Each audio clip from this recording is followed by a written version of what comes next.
오늘 우리에게 주시는 하나님 말씀은 골로새서 4장 10절에서 18절 말씀입니다.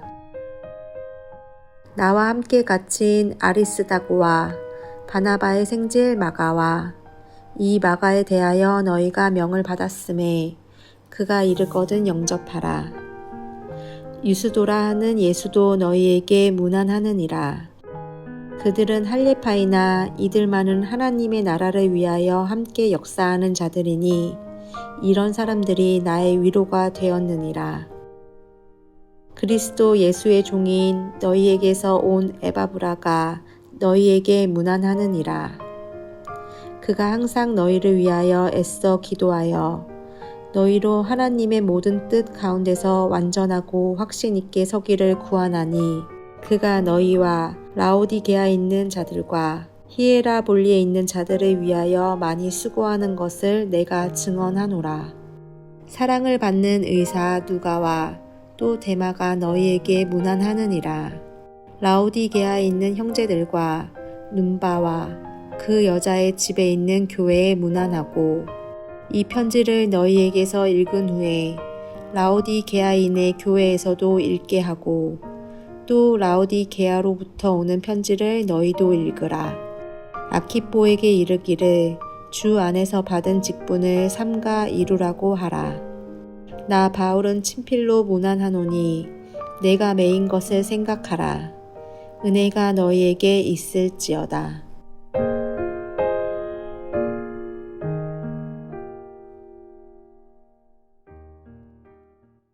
거룩한 주일입니다. 오늘도 주 앞에 나오신 여러분 모두에게 하나님의 은혜와 사랑이 함께 하시기를 예수님의 이름으로 축원합니다. 오늘 제목이 주님의 몸인 교회를 위해서 헌신한 사람들입니다. 주님의 몸인 교회는 지금까지 2000년 역사 가운데 수많은 헌신자들에 의해서 믿음이 지켜지고 부흥 발전하며 오늘에 이르렀습니다. 오늘 본문은 사도 바울이 주님의 몸된 교회를 위해서 헌신한 사람들을 한 사람 한 사람 소개하는 내용입니다. 오늘 본문의 첫 절인 골로새서 4장 10절을 보겠습니다. 나와 함께 갇힌 아리스타고와 바나바의 생질 마가와 이 마가에 대하여 너희가 명을 받았음에 그가 이르거든 영접하라. 사도 바울은 3차 전도 여행 기간 중에 에베소서에서 3년간 머무르며 복음을 전한 일이 있습니다. 이때 많은 철학자들이 강연했던 두란노 서원이라는 곳을 중심으로 복음을 매우 밀도 있게 전했고 깊은 말씀이 임하자 성령의 역사가 강하게 일어났는데 심지어 사람들이 바울의 몸에서 손수건이나 앞치마를 가져다가 병든 사람에게 얹으면 그 병이 나을 정도였습니다. 그리고 마술에 심취해 있던 사람들이 마음을 돌이켜서 수많은 부적과 책들을 다 불에 태우는 사건이 일어나기도 했습니다. 그러자 우상을 만드는 직공들의 벌이가 변변치 않게 되었고 데메드리오라는 자가 사람들을 선동해서 바울을 붙잡으려고 했습니다. 그때 마침 바울이 없자 바울의 제자 2사람을 붙잡아서 넓은 광장인 공연장으로 끌고 들어가 괴롭히게 되는데 그때 한 사람은 가이오라는 사람이었고 또 한 사람이 오늘 본문에 나오는 아리스타고였습니다. 아리스타고는 사도 바울을 대신해서 고난의 자리에 섰던 사람입니다. 그리고 사도 바울이 로마 감옥에 갇혔을 때는 사도 바울과 함께 하기 위해서 자발적으로 갇힌 사람이었습니다. 그리스도의 몸인 교회를 위해 헌신하는 사람이란 타인을 위해서 대신 고통을 마다하지 않고 또한 타인과 함께하기 위해 자발적으로 고난에 동참해 나가는 사람임을 오늘 이 아리스타고가 우리에게 보여주고 있습니다. 복음을 위해서 그렇게 담대했던 사람이 아리스타고였던 것입니다. 둘째로 마가가 나옵니다. 이 마가를 바나바의 생질이라고 표현하고 있는데 헬라어 원문은 사촌이라는 단어입니다. 바나바의 사촌인 마가는 오순절 성령의 충만한 역사가 임했던 마가의 다락방이라 불리는 그 장소의 주인공인 마가입니다. 그 당시에 초대교회 성도들에게 집을 내주고 교회로 사용할 수 있게 했던 사람은 마가의 어머니 마리아라는 여인이었습니다. 성경에 마리아가 참 많이 나옵니다. 그 당시에 아주 흔한 이름이었기 때문입니다. 그 중에 마가의 어머니 마리아는 헌신된 여인이었고 자신의 넓은 집을 초대교회 성도들에게 내어주므로 120명의 성도가 가장 넓은 기둥이 없는 2층 다락방에 모여서 열흘 동안 기도할 때 오순절 성령의 충만을 받음으로 놀라운 역사가 일어났습니다. 그의 동생인 바나바 또한 헌신된 종이었습니다. 그는 사도 바울과 함께 1차 선교여행을 떠나게 되는데 그때 자신의 조카인 젊은 마가를 데리고 갑니다. 신앙훈련을 잘 시켜서 훗날에 좋은 주의 종으로 만들기 위해서였습니다. 하지만 마가는 1차 선교여행 중에 밤빌리아라는 곳에서 중도 이탈하고 돌아가 버리고 맙니다. 바울과 바나바가 가까스로 1차 선교여행을 마치고 다시 2차 선교여행을 떠나려고 할 때 바나바가 다시 한번 마가를 데리고 가자라고 했고, 그러자 바울은 하나님의 사명을 가볍게 여기는 젊은이와 함께 떠날 수 없다라고 거절하게 됩니다. 이 생각의 차이가 바울과 바나바가 서로 갈라져서 각각 다른 길로 떠나게 만드는 사건이 되어버렸습니다. 마가는 실패의 아이콘입니다. 젊을 때는 마가와 같이 실패를 많이 합니다. 젊을 때는 마가와 같이 실패할 기회를 많이 얻는 것도 좋다고 여겨집니다. 실패를 해보면서 자신의 한계를 볼 수 있게 되고 자만을 내려놓을 수 있으며 스스로 주님께 다시 돌아올 수 있는 마음을 가질 수 있기 때문입니다. 여러분 가운데 실패하신 분 계십니까? 여러분 주변에 가족 안에 형제이건 자녀들이건 실패한 사람이 있습니까? 실패는 쓰라린 것이지만 실패를 통해 성숙을 배울 수 있다면 값진 경험이 될 것입니다. 마가는 쉽게 포기하는 실패 아이콘이었지만 시간이 지나면서 점점 인내심이 많은 사람으로 변해갔고, 나중에는 베드로가 감옥에 갇혔을 때 베드로 곁을 떠나지 않고 그가 순교할 때까지 그를 지켜주었고, 사도 바울이 감옥에 갇혔을 때도 바울을 찾아와 바울을 섬기며 그에게 큰 힘이 되어 주었습니다. 베드로와 바울이 순교한 후 훗날 이 마가는 깊은 신앙심과 인내심을 가지고 초대교회의 든든한 기둥 같은 사람이 되는데, 그러므로 초대교회 때부터 성경에는 한 번도 나와 있지 않지만 사람들은 오순절날 성도들이 성령을 받은 장소를 마가의 다락방이다라고 부르기를 시작합니다. 이와 같이 쉽게 포기하는 실패 아이콘에서 한 번 일을 맡으면 인내하고 포기하지 않는 사람으로 이 마가는 변한 것입니다. 이렇게 변할 때 주님의 몸인 교회를 위해 귀하게 쓰임받게 된다는 것을 오늘 본문이 보여주고 있습니다. 여러분들도 시간이 지나면 지날수록 점점 더 인내하는 영성이, 그리고 포기하지 않는 영성을 갖게 되심으로 주님의 몸된 교회를 위해 귀하게 쓰임받게 되시기를 예수님의 이름으로 축원합니다. 셋째로 유수도가 나옵니다. 그 당시 유대인들은 예수라는 이름을 많이 사용했는데 여호수아, 즉 예슈아의 헬라형 이름이 예수였습니다. 맥도날드를 일본 발음으로 메고도나르도라고 하는데 이 예수를 그 당시 로마 발음으로 유수도라고 했습니다. 4장 11절을 봅니다. 유수도라 하는 예수도 너희에게 문안하느니라. 그런데 이 이름은 2세기 이후에 나타나지 않게 됩니다. 그리스도인들에게는 구주이신 예수님의 이름을 자녀에게 지어주기가 곤란했기 때문입니다. 한번 여러분이 생각해 보십시오. 여러분이 자녀를 낳고 아기 이름을 예수라고 짓기가 쉽겠습니까? 김예수, 심예수 이렇게 짓기가 어려운 것이죠. 그리고 유대인들은 예수님에 대해서 배타적인 감정이 있었기 때문에 이 이름을 기피했습니다. 그 당시에 복음은 로마령 내에 있는 소아시아를 비롯해 유럽의 전역에 빠르게 확산되고 있었습니다. 그러나 유대인들 안에서는 여전히 예수님에 대해서 배타적이었고 복음을 기피하고 있었습니다. 그래서 오늘 본문 10절과 11절에서 나와 함께 갇힌 아리스타고와 바나바의 생질 마가와 유수도라고 하는 예수도 너희에게 문안하느니라. 그들은 할레파이나, 할레파다, 이 말의 뜻은 그들이 할레파 유대인이었다라는 뜻입니다. 즉 이들 세 사람만 유대인이었다는 말입니다. 그 당시에 복음을 잘 받아들이지 않던 유대인들, 오늘날로 말한다면 우리가 태국에 살면서 누가 이런 사람들일까요? 바로 우리 태국 현지인들입니다. 한국인 10명 중에 1명이 예수님을 믿고 주일 예배를 드리고 있다면 태국 현지인들은 1000명 중에 6명 정도, 0.6%가 하나님을 믿고 오늘 거룩한 주일에 예배를 드리고 있습니다. 그러나 사도 바울은 그 당시에 소수의 유대인들, 그 중에 아리스타고와 마가와 유수도가 예수 그리스도를 믿고 거듭나고 신실한 일꾼이 된 것에 대해서 큰 위로를 받는다라고 했습니다. 11절에 유수도라 하는 예수도 너희에게 문안하느니라. 그들은 할레파이나 이들만은 하나님의 나라를 위하여 함께 역사하는 자들이니 이런 사람들이 나의 위로가 되었느니라 라고 했습니다.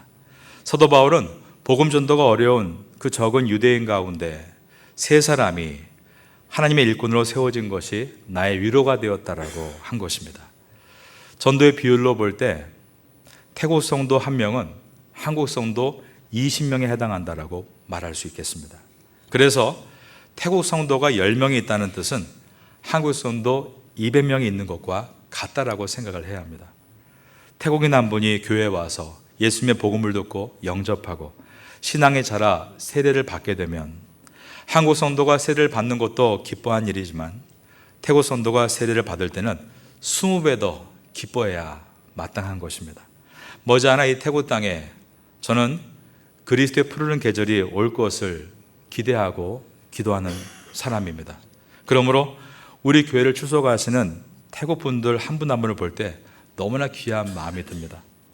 아리스타고와 마가와 유스도는 하나님의 나라를 위하여 함께 역사하는 자들이니 이런 사람이 나의 위로가 되었느니라. 우리도 사도 바울과 같은 이런 비전의 눈을 갖고 있을 때 우리가 서 있는 이 태국 땅에서 만나는 모든 태국 성도님들을 귀하게 볼 수 있게 되고 그들과 함께 귀한 사명을 이어나가게 될 것을 믿습니다. 주님의 몸인 교회를 위해 헌신한 사람 가운데 네 번째 인물은 에바브라입니다. 에바브라는 골로새 교회의 담임 목회자였습니다. 에바브라가 보여주는 훌륭한 모습은 그가 끈질기게 기도하는 사람이었다는 데 있습니다. 12절을 보겠습니다. 그리스도 예수의 종인 너희에게 온 에바브라가 너희에게 문안하느니라. 그가 항상 너희를 위하여 애써 기도하여 너희로 하나님의 모든 뜻 가운데서 완전하고 확신 있게 서기를 구하나니. 사도 바울은 모든 지역 교회들의 목회자들의 목회자라고 말할 수 있습니다. 이 사도 바울은 고린도서와 에베소서, 빌립보서, 갈라디아서와 같은 모든 선신서를 쓸 때마다 자신은 항상 교회를 위해서 기도하고 있다라는 것을 강조합니다. 골로새서를 기록할 때에도 1장 3절에서 우리가 너희를 위하여 기도할 때마다 하나님 곧 우리 주 예수 그리스도의 아버지께 감사하노라 라고 했습니다. 기독교는 기도를 매우 강조하고 있는 것입니다. 왜냐하면 교회의 머리가 되시는 우리 예수님께서 기도를 강조하셨고 친히 기도의 본을 보여주셨기 때문입니다. 예수님께서는 새벽마다 기도하셨고 저녁 때는 한적한 곳에서 홀로 기도하셨습니다. 심지어 십자가에 달리시기 전날 밤에도 겟세마네 동산에 오르셔서 늘 기도하던 어느 한적한 곳에서 늦게까지 기도하셨습니다. 가장 큰 위기 가운데 성도가 해야 될 것이 기도임을 몸소 보여주시기 위해서였습니다. 그리고 개인에게 닥친 가장 큰 위기 가운데도 개인을 위한 기도보다 타인을 위해서 기도해야 함을 예수님은 당장 내일 맞이할 십자가의 순환의 기도가 아닌 제자들을 위한 기도를 더 많이 하심으로 보여주셨습니다. 기독교는 기도를 많이 하는 사람이 사랑이 많은 사람이라고 가르칩니다. 왜냐하면 주님께 기도를 많이 드리게 될 때 사랑 많으신 그분을 닮아갈 수 있기 때문입니다. 기독교는 큰 일을 하기 위해서는 많이 기도해야 한다라고 가르칩니다. 왜냐하면 크신 하나님께서 기도하는 자에게 비전과 능력을 부어주시기 때문입니다. 에바브라는 골로새 교회만을 목회한 것이 아니었습니다. 13절입니다. 그가 너희와 라오디게아에 있는 자들과 히아레아볼리에 있는 자들을 위하여 많이 수고하는 것을 내가 증언하노라.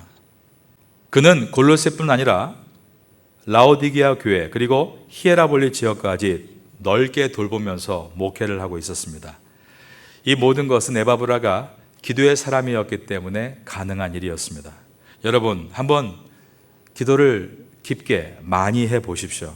그러면 하나님께서 원하시는 뜻을 계속 만날 수밖에 없습니다. 그러므로 기도의 사람은 사역이 커질 수밖에 없고 사업이 확장될 수밖에 없으며 학업도 증진될 수밖에 없습니다.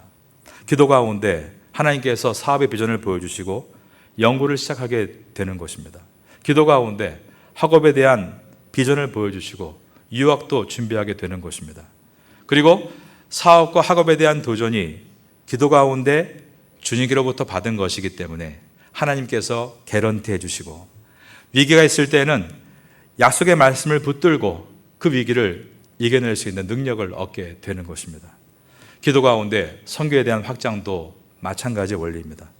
우리가 잘 알고 있는 고아의 아버지로 불렸던 조지 밀러는 2차 대전 기간 동안에 영국에서 전쟁으로 부모를 잃은 아이들을 돌보기 위해 5개의 고아원을 세워서 2,000명의 아이들을 양육한 것으로 유명합니다. 그래서 그를 고아의 아버지라고 부릅니다. 하지만 조지 밀러가 고아원만 운영한 것이 아닙니다. 고아들이 다닐 학교를 생각해서 7개의 학교를 세웠습니다. 그 학교들은 지금도 운영이 되고 있고 8만 명의 졸업생을 배출해냈습니다. 그렇다고 그가 고아원과 학교만 한 것도 아니었습니다. 실질적으로 도운 선교사님들이 200명이 넘었습니다. 그리고 전도용 성경책을 출발했는데 28만 권을 만들어 보급했습니다. 그리고 성경과 관련된 전도용 책을 출판했는데 무려 300만 권을 보급했습니다. 작은 전도용 소책자는 무려 1억 1천만 권을 출판해서 보급했습니다. 93세까지 살면서 노년에 아내가 먼저 하늘나라 가고 나서는 사윌 라이트와 딸 리디아에게 고원을 맡기고 나서 그는 유럽과 미국과 아시아를 거쳐 42개 나라에서 부흥 집회를 인도했습니다. 어느 집회에서 이런 일이 있었습니다. 조지 밀러가 설교를 마치고 돌아와 앉자 한 청중이 손을 들고 이렇게 질문했습니다. 목사님, 감동적인 설교 감사합니다. 고아들에 대한 새로운 인식을 갖게 해주신 것도 감사합니다. 목사님은 아무것도 가진 것이 없이 그런 엄청난 일들을 하게 되셨는데 그 비결이 무엇인지를 말씀해 주십시오 라고 했습니다. 그 질문에 조지 밀러 목사님은 조용히 자리에서 일어나서 앉아있던 의자 앞에 무릎을 꿇고 기도했습니다. 두 손을 모아 한참을 기도한 것입니다. 1,000명의 사람들은 숨을 죽이고 그 장면을 지켜보고 있었습니다. 한참 후에 조지 밀러 목사님이 일어나서 이렇게 말을 했습니다. 제가 이 일을 할 수 있었던 것은 바로 이러한 기도 때문이었습니다. 여러분, 사업을 위해서, 학업을 위해서, 여러분 가정을 위해서 기도하시기 바랍니다. 하나님은 가장 선하고 바른 길로 여러분을 이끄시고 승리하게 하실 것입니다. 이어서 14절을 보겠습니다. 사랑을 받는 의사 누가와 또 데마가 너희에게 문안하느니라. 주님의 몸인 교회를 위해 헌신한 사람 가운데 5번째 인물은 누가입니다. 누가는 누가복음과 사도행전의 저자입니다. 그런데 누가의 원래 직업은 의사였던 것입니다.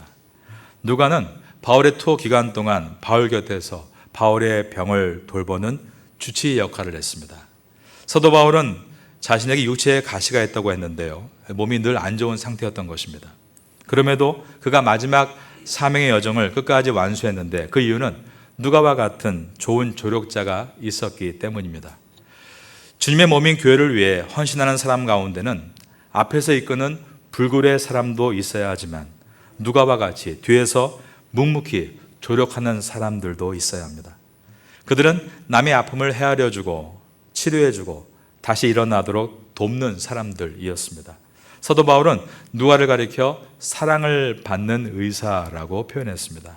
의사로서 그의 따스한 섬김에 고마움을 표현한 것입니다.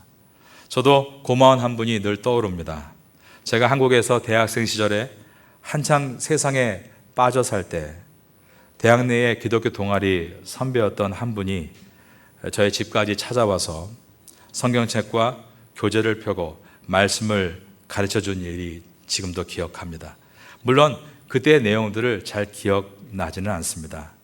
그러나 그때의 그 분위기, 그 고마움은 여전히 제 마음속에 따뜻하게 남아 있습니다.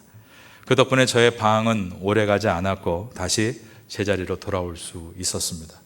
사도 바울이 골로새 교회 성도들에게 사랑을 받는 의사 누가라고 소개한 것 같이 저는 이 자리에 계신 여러분에게 그때 고마웠던 사람 종파리 형을 소개하고 싶습니다. 여러분도 누군가에게 그런 사람이 되시기를 바라겠습니다. 그런데 누가는 남을 섬기는 일만 한 것이 아닙니다. 그는 자신을 잘 준비하는 학자였습니다. 사실 누가는 의사이기보다 역사가로 더 잘 알려져 있습니다. 그 이유는 누가가 기록한 사도행전이 신약 성경의 유일한 역사서이기 때문입니다. 그리고 그가 헬라어로 데오빌로 각하에게 차례대로 보낸 누가복음과 사도행전은 문장이 매우 탄탄하고 객관적이어서 누가가 역사학자로서의 기질이 매우 뛰어났다는 것을 보여줍니다. 누가는 사도 바울을 섬기며 함께 여행하는 가운데 모든 사건들을 면밀하게 기록했고 바울을 비롯한 쟁쟁한 사도들과의 만남이 있을 때마다 예수님의 공생애를 생생하게 인터뷰함으로 드디어 예수님의 생애를 표현한 누가복음을 완성해낼 수 있었습니다. 남을 섬기면서도 자신을 잘 준비하고 내실이 깊은 멋진 사람이 바로 누가였던 것입니다. 여러분들 이런 멋진 내실이 있고 남을 섬길 수 있는 성도가 될 수 있기를 예수님의 이름으로 축원합니다. 다음은 데마입니다. 데마는 그리스인이었는데 바울을 따라 선교하던 사람이었습니다. 하지만 이 데마는 여러분이 아시는 대로 나중에 그리스도를 버리고 세상으로 돌아갑니다. 이때가 사도 바울의 순교를 얼마 남지 않고 있던 때였습니다. 사도 바울이 순교하기 전에 마지막 남긴 서신서가 디모데후서입니다. 사도 바울은 로마에 처음에 투옥됐을 때는 무죄 판결을 받습니다. 이때 로마 감옥에서 쓴 서신이 오늘 본문인 골로새서와 에베소서, 빌레몬서 그리고 빌립보서 4권입니다. 그러나 새롭게 황제가 된 폭군 네로가 자신을 반대하는 백성들의 민심을 수습하기 위해서 신흥 종교인 기독교를 엄벌해 주겠다며 정치적인 쇼를 시작하게 됩니다. 그 결과 수장으로 있던 사도 바울을 1순위로 소아시아에서 체포해서 로마로 압송해 옵니다. 이 과정에서 쓴 디모데후서는 사도 바울의 마지막 편지로 알려져 있습니다. 바울이 갇혀있던 로마 감옥은 우기 때가 되었기 때문에 매우 을신연스러웠고 싸늘함에 옷을 여미게 할 정도로 추웠습니다. 디모데후서 4장 13절에 보면 사도 바울은 디모데에게 내가 올 때 내가 드로아 가보에 집에 둔 겉옷을 가지고 와달라고 부탁합니다. 그런데 이러한 때 데마는 예수 그리스도를 버리고 바울을 떠나 세상으로 갔다는 것입니다. 이것은 사도 바울의 마지막 서신서인 디모데후서 그 안에 들어있는 내용입니다. 4장 10절에 보면 데마는 이 세상을 사랑하여 나를 버리고 데살로니가로 갔다. 여러분, 고난 가운데 오히려 더 주와 함께하고 이겨나가는 사람이 있는가 하면 조금만 고난이 오면 고난이 싫다고 하며 고난을 떠나서 평안한 곳으로 가는 사람도 있습니다. 우리가 마지막 순간까지 참고 견디는 것은 무엇을 말하는 것입니까? 그것은 내가 이 세상보다 주를 더 사랑한다는 고백을 하고 있는 것입니다. 여러분 가운데 많이 도망쳤던 분들 계십니까? 이제 올 한 해를 마무리하며 새로운 한 해에는 내가 도망치는 자가 아니라 끝까지 주와 함께하는 성도가 되길 원합니다. 고백할 수 있는 주의 일꾼 될 수 있기를 예수님의 이름으로 축원합니다. 주님의 몸인 교회를 위해 헌신한 사람 가운데 6번째 인물은 눈바라는 여인입니다. 4장 15절을 보겠습니다. 라오디게아에 있는 형제들과 눈바와 그 여자의 집에 있는 교회에 문안하고. 이 눈바라는 여인은 성도 중에 한 사람입니다. 그런데 그녀는 교회의 예배와 식사와 교제를 위해서 자신의 집을 제공하며 음식을 후원했던 여인입니다. 라오디게아 교회는 이 눈바 같은 여인이 예배를 위해서 장소와 식사를 제공하고 있었고, 또 골로새 교회는 우리가 알고 있는 빌레몬이라는 사람이 이런 수고를 감당하고 있었습니다. 그리고 빌립보 교회는 또 우리가 알고 있는 자주장사 루디아가 성도들에게 예배를 드릴 수 있도록 장소를 허락하고 식사를 섬겼고, 에베소 교회와 로마 교회는 브리스길라와 아굴라 부부가 이러한 일들을 감당했습니다. 이와 같이 초대교회는 한 사람 혹은 한 가정이 예배에 대해서 뜨겁게 헌신함으로 놀라운 부흥이 이어져 갔던 것입니다. 요즘 우리 파테아 선교교회의 구역 예배가 뜨겁습니다. 숫자만 놓고 봐도 평균 매주 50명 이상 모여 예배를 드리고 있습니다. 이번 주가 올해 마지막 구역 예배이고 다음 주부터 3주간 방학이고 그 다음 2주간은 특별 새벽기도에 함께 참석하는 것으로 준비를 하고 있습니다. 구역 예배가 이렇게 뜨겁게 일어나고 있는 데에는 누군가의 헌신이 있었기 때문일 것입니다. 장소를 내주고 음식을 준비해주는 헌신이 있었기 때문에 파타야도, 램차방도, 시라차도, 라용에서도 구역 예배가 부흥되고 있는 것입니다. 우린 그렇게 헌신하는 분들을 격려해 주어야 하고 그들을 위해 기도해 주어야 합니다. 여러분, 헌신은 사람들이 격려해 주고 알아줄 때는 즐겁게 할 수 있습니다. 그런데 사람들이 격려해 주지 않고 알아주지 않을 때 나만 힘들게 일하고 있다, 그러한 괴로움과 불평이 나올 수 있습니다. 그럴 때 여러분, 그 모든 것을 우리 주님이 보고 있으시다는 것을 잊지 마시기 바랍니다. 그리고 하나님의 말씀을 열어서 읽으십시오. 외롭고 힘들 때 더욱 따뜻하고 위로가 되는 놀라운 말씀을 만나게 될 것입니다. 16절입니다. 이 편지를 너희에게서 읽은 후에 라오디게아인의 교회에서도 읽게 하고 또 라오디게아로부터 오는 편지를 너희도 읽어라. 여기서 읽는다라고 되어 있는 것이 1세기 초대교회 당시 예배의 모습입니다. 예배 시간에 사도들이 보낸 서신서를 읽어주는 것이었습니다. 골로새 교회에 보낸 서신을 읽은 다음에 라오디게아에서 보낸 서신도 읽게 하라라는 것은 그 당시에 사도들의 이 서신이 여러 지역 교회를 돌면서 읽혀졌다는 것을 보여줍니다. 라오디게아 교회에서 온 편지도 골로새 교회 여러분이 읽으십시오 라고 했는데 이 서신서는 현재 보존되어 있지 않습니다. 우리가 오늘날 이 내용을 우리에게 적용한다면 이렇게 말씀드릴 수 있습니다. 여러분들은 바울의 옥중 서신인 에베소서와 골로새서와 빌레몬서와 빌립보서를 한번 비교하면서 읽어보십시오. 그리고 장르로 목회 서신이긴 하나 사도 바울이 마지막 순교를 앞두고 로마 감옥에서 기록한 디모데후서를 또한 읽어보십시오. 이렇게 말씀을 드릴 수 있겠습니다.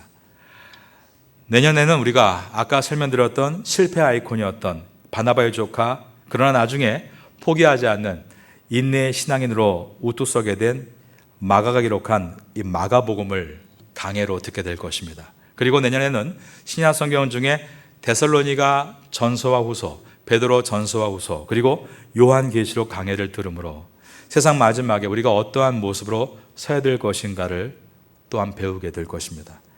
말씀에 대한 깊은 이해가 있을 때 신앙은 더욱더 깊어질 수 있는 것입니다. 오늘 본문의 마지막 절인 18절을 보겠습니다. 나 바울은 친필로 문안하노니 내가 매인 것을 생각하라. 은혜가 너희에게 있을지어다. 내가 매인 것을 생각하라는 이 말은 여러 가지의 뜻이 들어 있습니다. 첫째로 사도 바울은 복음을 전하는 것 때문에 내가 고난을 자처했다는 뜻입니다. 그리고 바울은 매이면서까지 전해야 할 정도로 복음은 가치가 있다는 표현이었습니다. 또한 이러한 가치 있는 복음을 끝까지 붙들라는 당부입니다. 그러면서 은혜가 너에게 있을지어다 라고 골로새서를 마칩니다. 이 말의 뜻은 생명의 말씀을 붙들 때 우리가 은혜를 계속 유지할 수 있다라는 말씀입니다. 오늘로서 지난 10일간의 골로새서를 다 마치려고 합니다. 주님의 몸된 교회는 수많은 헌신자들에 의해서 믿음을 지키고 부흥 발전하며 오늘에 이르렀습니다.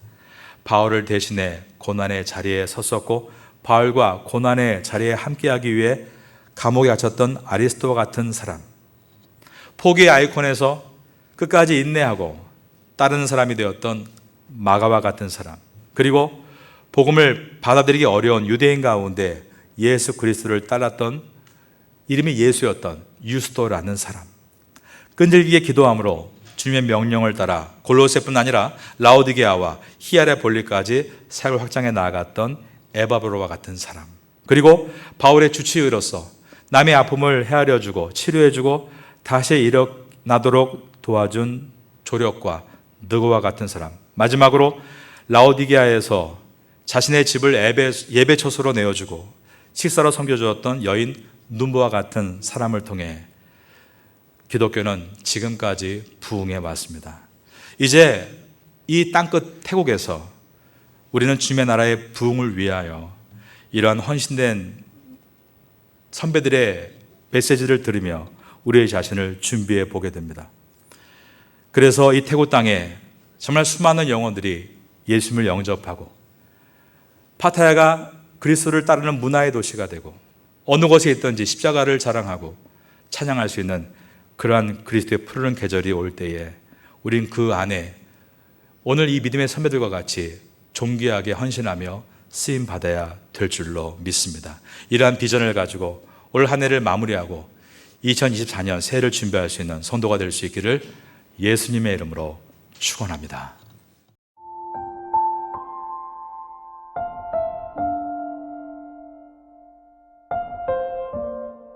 지금은 함께 기도하는 시간입니다. 12월의 기도 제목은 첫째, 12월 13일 촌부리 농아인 학교 방문을 위해. 둘째, 12월 24일 태국 예배부 크리스마스 전도 집회를 위해. 셋째, 12월 30일 한동대학교 선교팀의 반증자의 고아원 선교를 위해. 넷째, 12월 31일 한동대학교 선교팀의 장애인 가족 초청 공연을 위해. 말씀을 붙잡고 기도하는 귀한 시간 되시기를 소망합니다.